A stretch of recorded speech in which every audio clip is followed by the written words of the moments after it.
లెక్కించాడు. మనం స్క్రీన్ లో చూసుకోవచ్చు ఒక్కసారిగా ఏసీబీ అధికారులు డబ్బులు లెక్కిస్తూ కూడా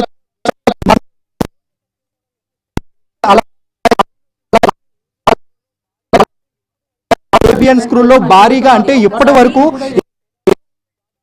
ఒక కేజీ కిలో బంగారం ఇప్పటి వరకు లభ్యమైంది. కిలో బంగారం ఇప్పటి వరకు లభ్యమైంది. మరింత బంగారం కూడా వెలికి తీస్తూ ఉన్నారు. నోట్ల కట్టలు కూడా చూసుకోవచ్చు. 6 గంటల నుంచి నోట్ల కట్టలు లెక్కిస్తూనే ఉన్నారు. అయినప్పటికీ కూడా ఆ డబ్బు తరగకపోవడంతో సిబ్బంది అదనంగా వచ్చారు. వీటితో పాటుగా నోట్ల మిషన్లు లెక్క పెట్టేందుకు నోట్ల మిషన్లు కూడా తీసుకొచ్చారు. ప్రస్తుతం మనం చూసుకోవచ్చు వాళ్ళని ఆస్తి పత్రాలు ఎక్కడెక్కడ ఉన్నాయి, సర్వీస్ లో ఎప్పుడు జాయిన్ అయ్యారనే దానిపై కూడా పూర్తి స్థాయిలో వివరాలు ఆరా తీస్తున్న దృశ్యాలను కూడా మనం చూసుకోవచ్చు. ఏసీబీ డిఎస్పీ మజీద్ అలీఖాన్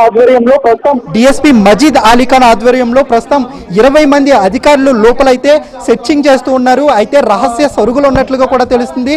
దాదాపు నోట్బంది మాత్రం వచ్చారు ఉదయం 6 గంటలకి. అయితే భారీగా డబ్బులు ఎక్కువగా ఉండడం అలాగే బంగారం కూడా ఎక్కువగా ఉండడంతో అదనంగా మరో 10 మంది సిబ్బంది వచ్చారు. మొత్తం 20 మంది సిబ్బంది లోపల ప్రస్తుతానికి ఆస్తుల వివరాలు అయితే ఆరా తీస్తూ ఉన్నారు. ఎక్కువగా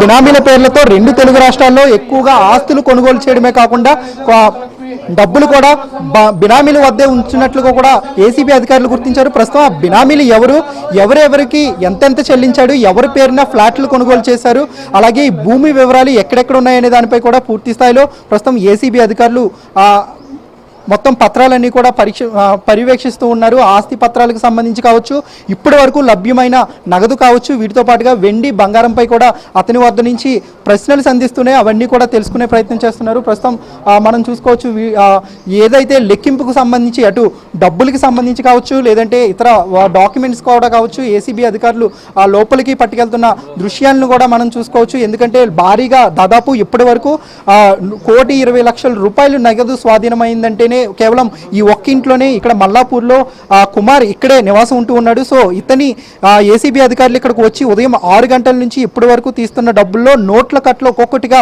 బయటపడుతూ ఉన్నాయి. సో ఆ డబ్బులంతా కూడా లెక్కించడం కోసం కౌంటింగ్ మిషన్ తీసుకొచ్చారు. వీటితో పాటుగా ఏసీబీ అధికారులు కొన్ని ప్రొసీజర్స్ నామ్స్ను ఫాలో అవ్వాల్సి ఉంటుంది. సో వాటికి సంబంధించిన డాక్యుమెంట్స్ను కూడా లోపలికి తీసుకువెళ్తున్న దృశ్యాలను కూడా చూసుకోవచ్చు. అయితే ఎవరికి కూడా కనిపించకుండా లోపల వ్యక్తుల్ని బయటికి రాకుండా అలాగే బయట వాళ్ళని కూడా లోపలికి వెళ్ళనివ్వకుండా ప్రస్తుతం ఏసీబీ అధికారులు అయితే ఈ సోదాలు అయితే నిర్వహిస్తున్నారు. సాయంత్రం వరకు ఈ సోదాలు కొనసాగే అవకాశం ఉంది. ఇప్పటి వరకు ప్రాథమికంగా 120 కోట్ల రూపాయల పైనే కుమార్ అక్రమంగా సంపాదించినట్లు ప్రస్తుతం ఏసీబీ అధికారులు అయితే గుర్తించారు. అలాగే ఆ సాయంత్రం లోపు మరింత 100 కోట్ల డబ్బు కూడా బయటపడే అవకాశం ఉన్నట్లుగా కూడా తెలిసింది. ప్రస్తుతం బినామీలు ఎక్కడెక్కడ ఉన్నారు, ఎక్కడెక్కడ కొనుగోలు చేశారు, ఆస్తి పత్రాలు ప్రస్తుతం ఈ ఇంట్లో ఏమేమి ఉన్నాయి, అలాగే అవి ఎప్పుడు కొనుగోలు చేశారు అనే దానిపై కూడా పూర్తిగా అన్ని విధాలా కూడా ఏసీబీ అధికారులు ప్రతిదీ క్షుణ్ణంగా పరిశీలిస్తూ ఉన్నారు. ఏదైనా సందేహాలు ఉంటే కుమార్ని ప్రస్తుతం ఆ ఏసీబీ అధికారులు సమక్షంలోనే ఉంచుకుని అతనిపై ప్రశ్నలు సంధిస్తూ వాటికి సమాధానాలు ఏసీబీ అధికారులు అయితే వాళ్ళు తెలుసుకుంటున్న సందర్భం కూడా ఉందని చెప్పుకోవచ్చు. అయితే మొత్తం హైదరాబాద్లో 8 ప్రాంతాల్లో ఈ సోదాలు అయితే కొనసాగుతున్నట్లుగా కూడా తెలిసింది. భారీగా అంటే ప్రాజెక్టులు కావచ్చు, లేదంటే కాంట్రాక్టులకు బిల్లులు చెల్లింపుల విషయం కావచ్చు, లేదంటే ఏమైనా ప్రాజెక్టులకు సంబంధించిన టెండర్లు కావచ్చు. సో ఓవరాల్గా జలమండలిలో జనరల్ మేనేజర్గా పనిచేస్తున్న కుమార్ వీటన్నిటిలో కూడా పెద్ద ఎత్తున అవకతవకలు పాల్పడ్డాడు. భారీగా అవినీతి సొమ్ముని అర్జించాడనే ఆరోపణలు రావడంతో ఏసీబీ అధికారులు వీటికి సంబంధించిన సమాచారాన్ని ముందుగానే వాళ్ళంతా కూడా గ్యాదర్ చేసుకున్నారు. ఎక్కడెక్కడ కుమార్ ఆస్తులు కొనుగోలు చేశాడు, ఏ రూపంలో కొనుగోలు చేశాడు, అలాగే సర్వీస్లో ఎప్పుడు జాయిన్ అయ్యాడు అనేది ప్రాథమికంగా నిర్ధారించుకున్న తర్వాత ఈ రోజు తెల్లవారుజామున 6 గంటలకు ఏకకాలంలో 8 ప్రాంతాల్లో ఈ సోదాలకైతే దిగినట్లుగా కూడా తెలుస్తుంది. ప్రస్తుతం ఈ సోదాలు సాయంత్రం వరకు కొనసాగే అవకాశం ఉన్నట్లు తెలుస్తోంది. నీలిమా. రైట్. ఇంతే కాకుండా ఆయన నివాసంలోనే కాకుండా ఇంకా బంధువుల ఇళ్లలో కూడా సోదాలు నిర్వహిస్తున్నారు. సో అవి కూడా ఎక్కడెక్కడ ఏ ప్రాంతాల్లో నిర్వహిస్తున్నారు? సో అక్కడ ఏమైనా అక్రమ ఆస్తులు ఏమైనా బయటపడ్డాయా? ఎస్, హైదరాబాద్లో ప్రస్తుతం జలమండలిలో జనరల్ మేనేజర్గా పనిచేస్తూ కుమార్ అయితే మల్లాపూర్లో నివాసం ఉంటూ ఉన్నాడు. ప్రస్తుతం ఆ నివాసంలో ప్రస్తుతం ఏసీబీ అధికారులు 20 మంది సోదాలు నిర్వహిస్తున్నారు. సో ఇది కాకుండా హైదరాబాద్లోనే 7 ప్రాంతాల్లో సోదాలు నిర్వహిస్తున్నారు.